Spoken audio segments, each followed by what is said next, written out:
Okay, we're live. Meron tayong guest na cardiologist, electrophysiologist na guest na natin dati, si Jomar Seguban. Kamusta, Jomar? Mabuti po, Doctor. So, tsaka sa mga kapakinig niyo po.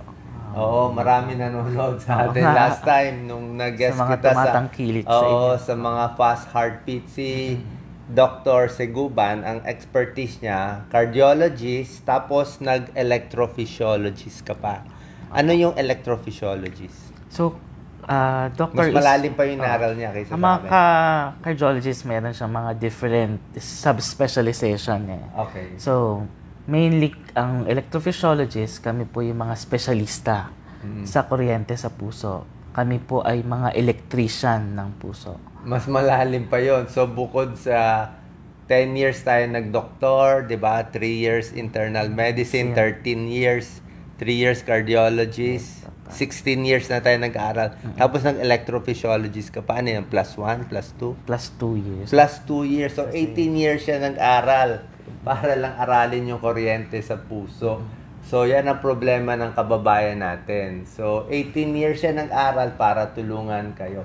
Topic natin ngayon muna, slow heart rate, di ba? Or bradycardia. Bradycardia, mabagal, mahina ang heart rate. So, ano to? Paano nila mararamdaman yung slow heart rate at delikado ba to? So, unang-una, kailangan malaman ng tao kung ano yung normal. Ang normal na tibok ng puso is 60 to 100. So, less than 60, so masasabing bradycardia. Pero kailangan maintindihan ng kapakinig natin na hindi lahat na mabagal ng tibok ng puso ay abnormal. Okay. Siyempre, kung tayo po ay nakapahinga o tayo ay natutulog, pwedeng wala pong, hindi po, normal po yon na bumabagal ang tibok ng puso base po sa kailangan ng katawan natin. So, pag natutulog sila, hindi mo naman kailangan ng masyado pong enerhiya. So, ang puso, ang tibok ng puso, bumabagal. Pero, kung ang pagbagal ng tibok ng puso, may tinatawag na symptomatic o meron silang nararamdaman. Tulad na. So, ang mga pwedeng maramdaman ng pasyente na mayroon pong bradycardia, na abnormal na bradycardia, o mabagal na tibok ng puso, kung sila po ay madaling mapagod, so, kung sila po ay nahihilo, yung pakiramdam po nila para pong lumulutang o para pong nanghihina. Yung iba naman po, pag nag-exercise, pakiramdam nila, kahit mag-exercise nila, parang pagod sila. So, ganun po yun. Yung iba, nararamdaman din yun pag kinakapa yung pulso nila, nagkakaroon po sila ng skip beats. Ganyan po. Parang tumitigil yung tibok. Oo. So, kailangan po malaman lang ng mga tao kung normal ba o abnormal yung tibok ng puso nila. Yun po. So, pag less than 60 beats per minute, lalo na kung may sintomas, hindi usually, anong age ba yung nagba-bradycardia, yung bumabagal? Anong edad ba? Bata ba? Matanda? Kadalasan, ang pagbagal ng tibok ng puso, dala na rin syempre ng edad, pag nagkakaedad ka. Pero may mga particular sa bata na pwedeng mabagal yung tibok ng puso nila. Particular doon yung mga athlete natin. Oo. So, normal yon pag athlete. So, athlete, oo. So, kung very active sila, pwedeng yung natural na baseline na heart rate nila mabagal. Pero, as we age, lalong-lalo na yung nagkakaedad na rin tayo, yung kuryente ng puso natin o yung generator ng puso natin, syempre nagkakaedad din. Kaya bumabagal na rin po yung heart rate. So, pakita natin itong model ng heart at saan ba dito nakatago dapat yung kuryente ng puso? So, binuksan ko lang. So, yung heart natin, meron siyang generator dito sa tuktok ng parte ng puso. So, kumbaga, dyan po nag-generate yung 60 to 100. Yung generator na yan, meron po rin wire ang puso. Ipinapasa niya po dito sa gitna ng puso, pababa. Ganun po. So, kailangan natin malaman kung ang problema ba yung generator ng puso o may problema rin po siya dun sa kawad ng kuryente ng heart. So, pag bumabagal, pag tumatanda, bumabagal, may ganoon din? pag tumatanda po tayo, natural na pwede na pong bumagal yung heart rate natin. Pero kailangan din natin tignan yung mga kondisyon na pwede pong makapagbagal ng heart rate. Kasi may mga kondisyon sa katawan natin na pwedeng bumagal yung heart rate, like meron pong problema sa thyroid, yung bosyon ano yung natin. mga sakit? So, yung mga hypothyroidism, so pwede pong bumagal yung heart rate nun. In particular, meron din pong kung ang pasyente po ay may problema sa kidneys, like may electrolyte abnormality sila, in particular, pag mataas po yung potassium, so pwede po makaapekto yun dun sa kawad ng kuryente ng heart at bumagal din po yung heartbeat niya. Ganun. Tapos ano pa mga iba? Mga sick sinus syndrome, common ba to? Yung humihina sa matatanda? Sa matatanda, yun nga, yung pinaka problema talaga pag tumanda sila, yung kuryente nalulobat. Kasi ang puso natin, pinapaandar po siya ng baterya ng puso. So, pag tumatanda na rin po tayo, nalulobat na rin po yung pinanggagalingan ng kuryente. So, ganun po. So, isang paraan para ma-diagnose po yun, pwede pong, kung lalong-lalo na kung meron silang nararamdaman na simptomas, is magpagawa po ng ECG. So, baseline na ECG. Tapos, kung doon wala po nakita, may mga further test pa po na pwedeng gawin. Like yung tinatawag na 24-hour Holter o 24-hour na ECG na ikakabit sa katawan nila para ma-check kung during bradycardia ba, meron po silang maramdaman na symptoms. Like ng mga sinabi ko, lightheaded, nahihilo, na pwede silang bumagsak, at madali silang mapagod. So, pag may nakikinig sa atin, na pansin nila mabagal heart rate nila, tapos may sintomas silang ganito, lalo na yung nawawalan ng malay siguro, kailangan magpapacheck sa cardiologist. Ito yung mga test, ECG, Holter. Tapos, ano yung gamutan? Let's say, nakita natin na mahina nga yung battery ng puso. Meron ba tayong gamot muna ibibigay? Or yung iba nilalagyan na ng pacemaker, ano bang ginagawa? Kaya very important na malaman natin kung ano yung cause. Kasi kung ang cause ng pagbagal ng tibok ng puso dala ng certain condition na sinabi ko, may problema sa kidney, kailangan i-address yun. May problema sa thyroid, kailangan po i-address yun. Kung correctable po yung cause ng bradycardia, hindi po kailangan ng pacemaker. Pero kung patunayan natin may problema po talaga sa generator ng puso o isa dun sa mga kawad ng kuryente ng puso, pag mabagal, ang kailangan po battery o kailangan po iduktong yung wire dun sa loob po ng puso. At ang kailangan po nila is pacemaker po. Okay. Wala bang gamot na pampabilis o meron ba sila makakain na pampabilis? Yung iba nagbibigay ng pampabilis, pero recommendation po namin, temporary lang yun para lang itawid minsan yung mga pasyente. Pero hindi po talaga siya, like sinabi ko, ang puso natin, pinapaandar po siya ng kawad ng kuryente. So kung naputol po yung kawad ng kuryente o yung wire sa loob ng puso, hindi po yun kaya ng gamot. So, kailangan natin maglagay po ng wire para idugtong yung naputol na wire. Pero normally, let's say nasa probinsya, bago dalhin sa syudad para ma-pacemaker, ano pwede ibigay? Yun po yung pwede po. Meron po mga binibigay po ng mga medication just to... Like what?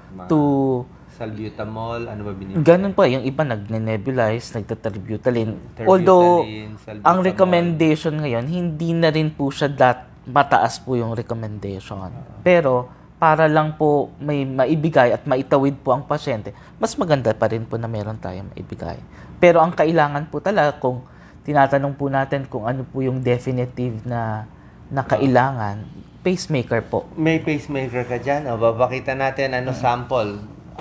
Dati sa mga charity namin, marami kami nabibigay na pacemaker. Ito po yung sample na pacemaker. Anong klaseng pacemaker? So, ngayon, kung kailangan natin iduktong yung upper portion ng heart saka yung lower portion ng puso, kailangan natin yung upper. Papakita ba natin kunwari dito? So, pag naglagay kami ng pacemaker, pinapasok po namin yung wire po na to dun sa ugat po dun sa balikat. Okay. And then, ipinapasok po namin. Ilalagay po namin yung wire. So, sila gumagawa nito? Dito po sa Dr. Seguba. Sa lower portion.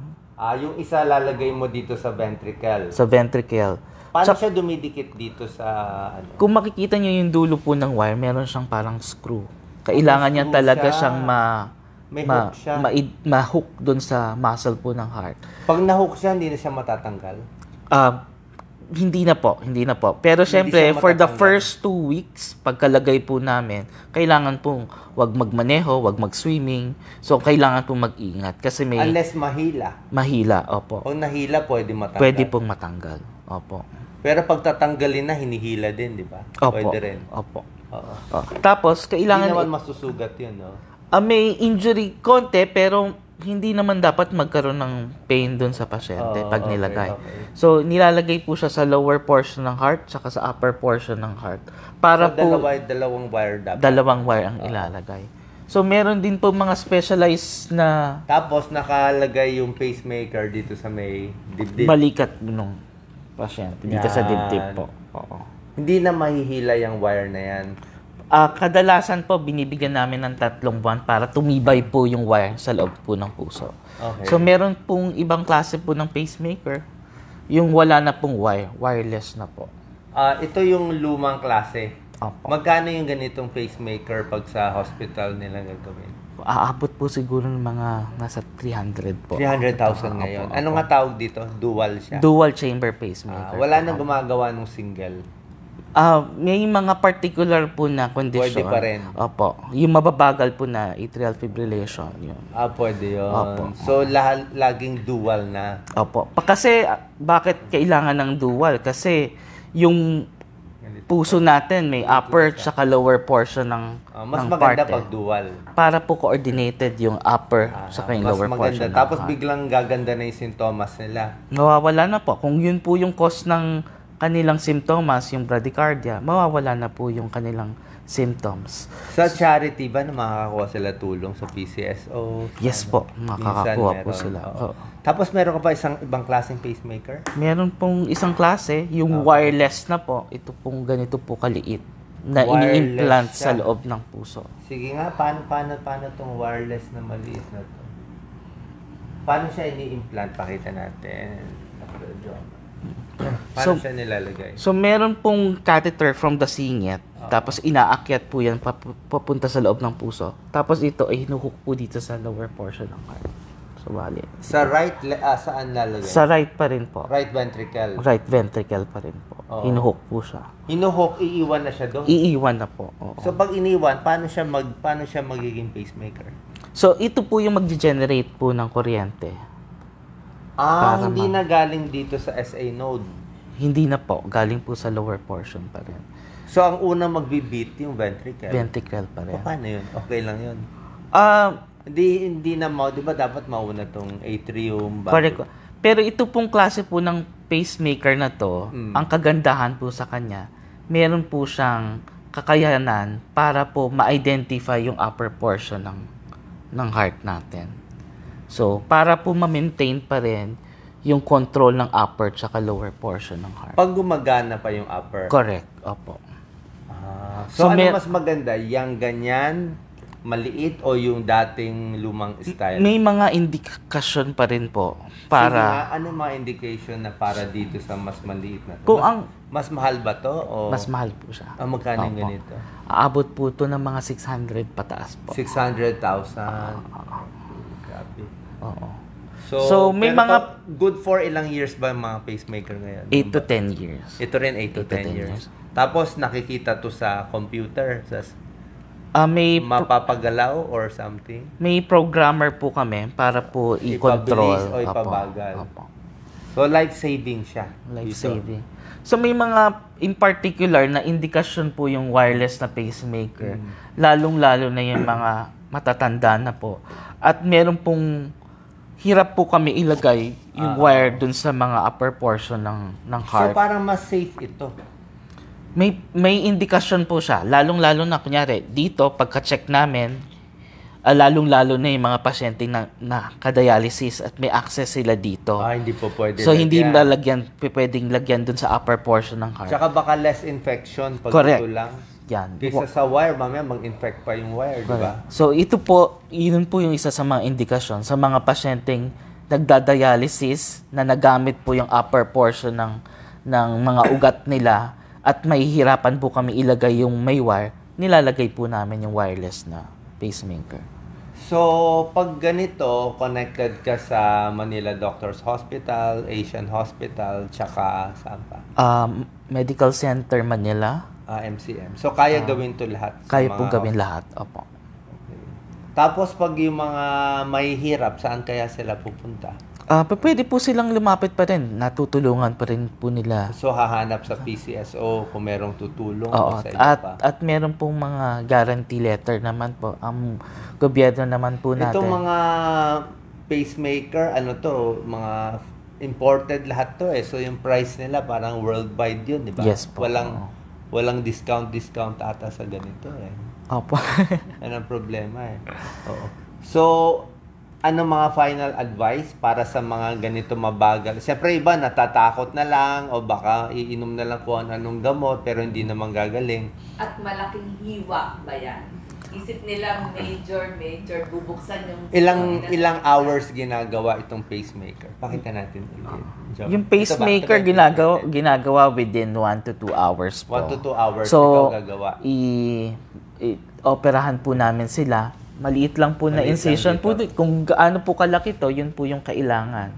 So, hindi po kailangan buksan yung dibdib para po mailagay yung pacemaker. So, ilalagay po namin on the day, then kinabukasan po pwede na pong umuwi ang pasyente after po the implantation ng device. So, yun nga po ang sabi ko kanina, after po lagyan ng pacemaker, hindi po muna sila makakapagmaneho, buhat ng mabibigat. May mga galaw na hindi po pwede. Lalong-lalo hindi na nila pwede itaas yung kamay. Doon sa may mga hindi mo na pwede itaas. Wire po na pacemaker. Baka mahila. Pero po doon sa wireless, pwede naman. Pero since ang access po namin ay galing po doon sa ilalim, ingat po sila sa paggalaw kasi pwede naman po mag-bleed yung sa singit. Ganun po. Meron bang mga bawal sa airport? Saan ba sila hindi pwede pumasok? Sa mga mall? So tutunog ba to? Yung mga pacemaker kasi, naiiba po yung programming nila pag natapatan po sila ng malakas na magnet. So yung mga metal detector. Bawal ang magnet. Oo. So hindi mo pwede lagyan ng magnet, biglang hihinto o magugulo. Maiiba po yung program ng pacemaker. So bawal sila lumapit sa magnet. Opo. So may mga phone po kasi na matataas po yung magnet dun sa likod. Cellphone? So cellphone. So pag so cellphone hindi pwede idikit. Bawal po idikit. Opo. Kahit mga iPhone, Samsung. Lalong-lalo na po ang iPhone, doktor. Kasi mataas po yung... pacemaker, hindi mo pwede idikit yung phone mo. Bawal po. Paano kung tatawag sila? Pwede naman pong tumawag, pero kung nasan po yung pacemaker, gagamitin po nila yung kaliwang... Ganun kadelikado? Opo. Para po hindi mabago yung programming ng pacemaker. Parang hindi pa ata alam ng tao yun na pag may pacemaker, bawal magdikit. Bawal po magdikit. Tapos yung sa mga mall po, pag pupunta sila sa mall, yung mga metal detector. Metal detector. So bawal po sila, kaya kadalasan yung mga nalalagyan po ng pacemaker, binibigyan po namin sila ng ID para ipakita po sa mall na ang pasyente po may pacemaker, hindi siya kailangan mag-pass through dun sa mga metal detector. Oo. Tsaka, so sa airport, delikado din.